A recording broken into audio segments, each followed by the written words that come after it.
With his legacy changed forever, what is Washington saying about the president on the day after? U.S. and British officials assess the damage done by Desert Fox. And with stepmoms, stepdads, and stepchildren, the holidays can present special problems for many modern American families. CNN Headline News, I'm Kate Snow. Senators on both sides of the aisle say they are ready to do their duty. They say they're ready to try the 42nd President of the United States for impeachment. But on the Sunday talk shows, they warned the Senate trial may tear the country apart and hurt President Clinton even more.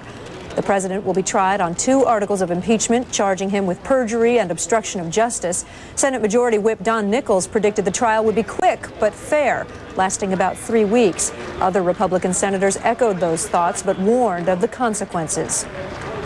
When Ms. Lewinsky starts to testify about what happened with the president, there are going to be some very difficult moments for the president and for the country.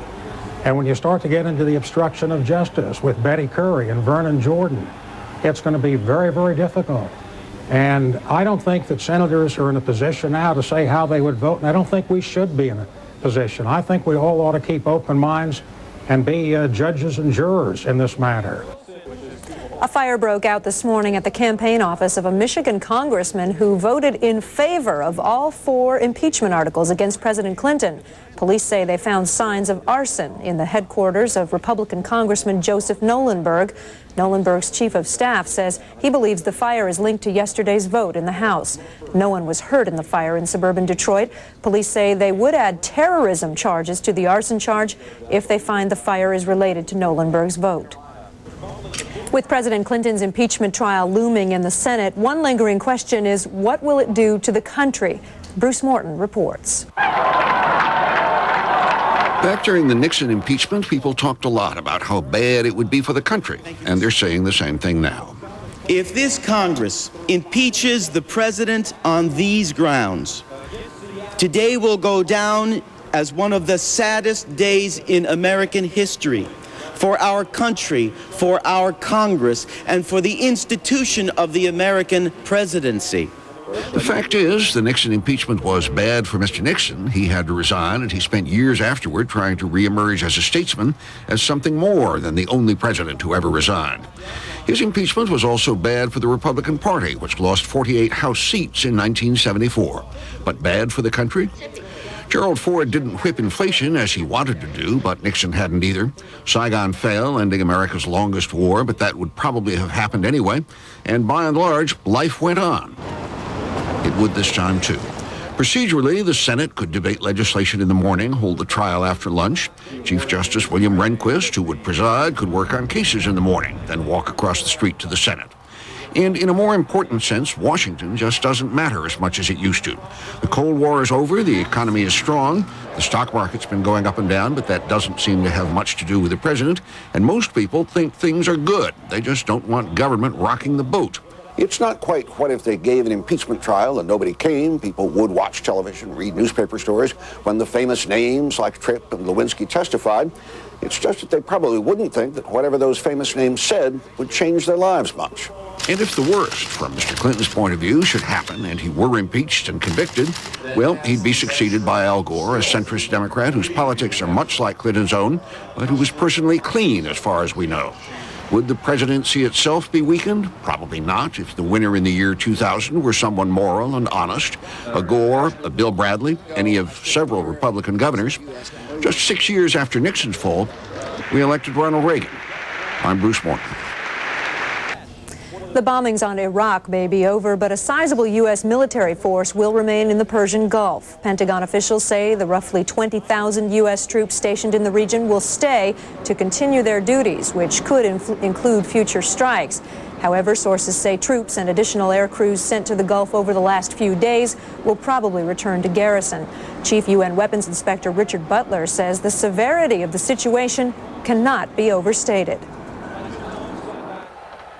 Iraq has been the worst nightmare of those who want to see the world's non-proliferation regime succeed in the nuclear, chemical and biological weapons field, because it's presented the key case of a state that has joined up to some of these treaties but has then sought to cheat on them, and that's always everyone's worst nightmare. My concern is that we do find a way to bring Iraq's weapons to account, but more importantly bring it back into the community of nations obeying these treaties, so that we'll have safe non-proliferation regimes for the future.